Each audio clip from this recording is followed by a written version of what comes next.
Hello, hello. Welcome to day 5 of Flash Briefing February. I'm Peter Stewart, and together with Suze Cooper, we are your hosts for the month of February for Flash Briefing February. It's a day-by-day, step-by-step guide for the skill set, the mindset, and the marketing for building a better briefing. Already, we've been talking about what a flash briefing is, how it's used, how it works. Also, yesterday we talked a little bit of kind of tech tips. You can still see all of that information on the page, which hopefully is going to be really, really useful.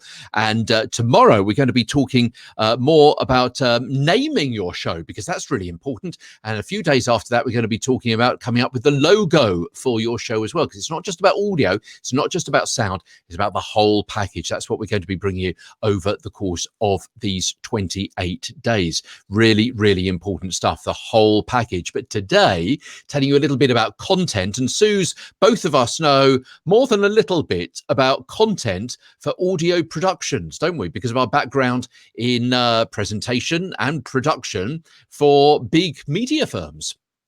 Yeah, that's right. So, I've worked with in commercial radio, building kind of news packages and different things. And also at the moment, I'm working with the Evening Standard, where we're creating news packages that can be heard good assistance. So there's a that I'm hoping I can share with people who want to create flash briefings to ensure that their briefing sounds as good as it possibly can. All the kind of production stuff, the creative ideas stuff, all kinds of things that I'm sure, people can kind of come to us and ask their questions of us, really.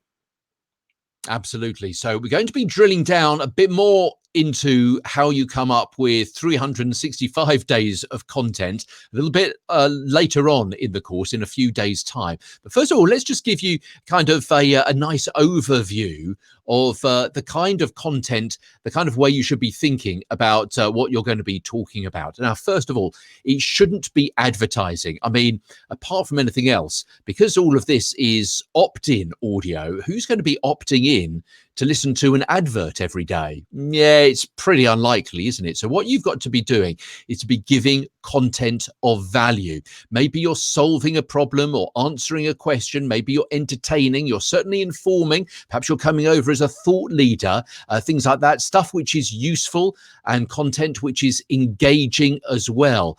But I suppose really, Suze, the key thing is coming up with your target audience who will be interested in what it is that you want to, that the information you want to impart to them, and the questions they could be asking amongst themselves, what they want the answers to. Coming up with that target demo is really important. Yeah, it really is. And I think, it's one of these things that marketers grapple with all the time, is understanding and knowing your target audience. And you really need to know who it is that you want to be listening to your flash briefing. And once you've got that idea of that person, then you should be able to understand their likes and their needs and the questions that they might have around the topic that you're going to be flash briefing about. And that's the kind of added value content, certainly in social media marketing. To anyone that's kind of touched on that kind of thing before, creating that adds value to people, rather than just giving them a real salesy, knock them over the head, buy my stuff message. So it is about coming up with those extra pieces of information that will just keep your company and your brand kind of front of mind as and when something related to what they might sell kind of comes along. And a flash briefing is great at doing that because of the frequency of it being there daily and people listening to you daily. They're getting this constant little reminder of what it is that you might be able to help them with. But yeah, it's definitely not the hard sell. Certainly you might want to add a call to action somewhere at the end, where you might want to point someone in the direction of a product or a web page or a download or something like that. But it's not about going out there and beating people to over the head with your advertising. You've got quite a good example of flash briefing might be used in this way to add value rather than advertise. Absolutely, I like that. Add value rather than advertise. I'm going to make a note of that. Where's my pen? So Maybe you're in the real estate business, the estate agency business, as we would say here in the UK, house sales, for example, working in a community. And of course, you should really be part of the community anyway, as an estate agent. Let's use the UK vernacular for that particular profession. So, what could you be doing if you were an estate agent as far as a flash briefing goes? Well, you know what? If you were just reading out a list of properties for sale, I really don't think people are going to be opting into that. Or if they are, they're not going to be listening for very long because presumably they then find a place and then they're going to stop listening. So that's not going to be adding much kind of value, is it? However, if you provide content of value, which is entertaining, which is informative, reflecting the community where you work, that you serve, then people will be listening to you for longer. So what kind of content could that be? Well, if you're working in an area, what about a super local news service? You could be talking about maybe a new housing development that's going up. You could be talking about how good the local school is, that it's just increased its grading with the local inspections. You could be talking about things that are happening maybe at the local hospital, all of which people are really interested in knowing if they are planning on moving to your area.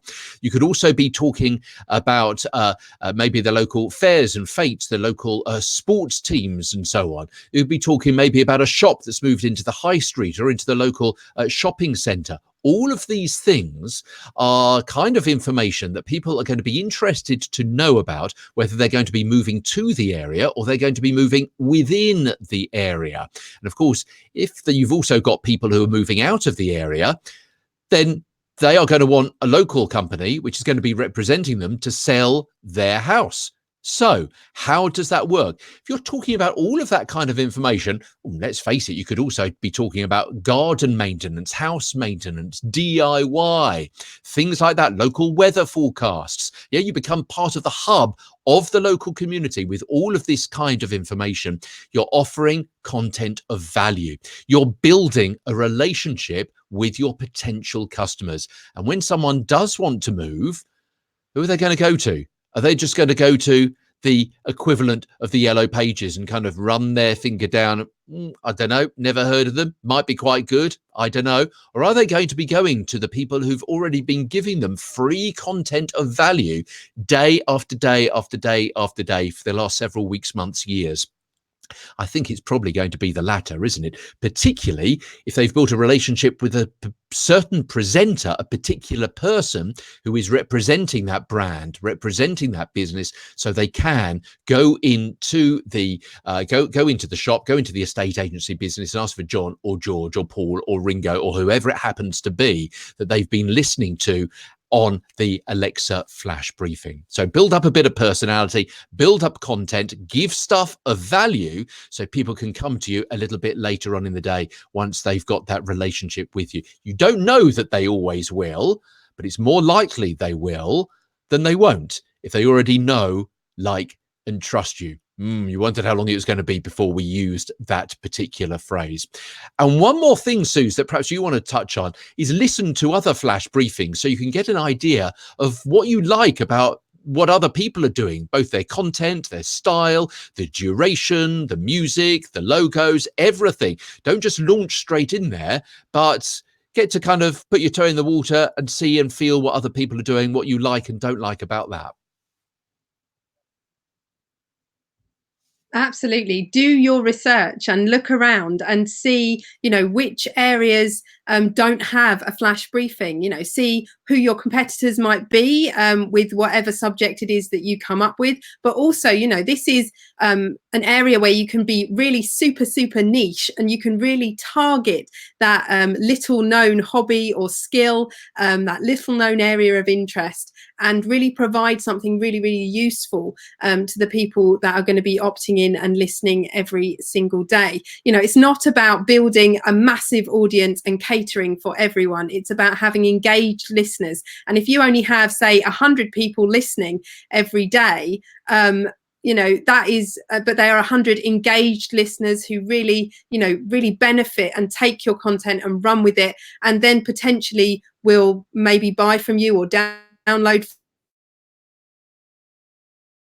much more than having hundreds of thousands of people on your stats. So it is really, you know, it's one of these marketing things where you're really kind of targeting people, you're targeting that audience, you're looking about to see who else is out there in your market, but you're also making sure that you're providing that super extra valuable content to people who want to hear it.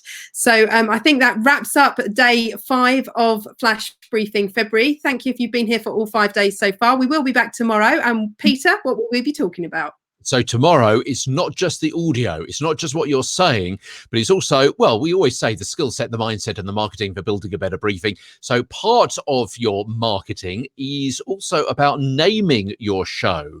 Yeah, so because that's probably the first touch point people are going to have with your content. With your product, with your brand. So some tips on naming your show and also writing that description that people will read when they come across you in the Amazon app. So tomorrow, as Flash Briefing February continues, day 6 tomorrow, we'll be back and we'll see you right here then. Bye-bye for now. Bye-bye.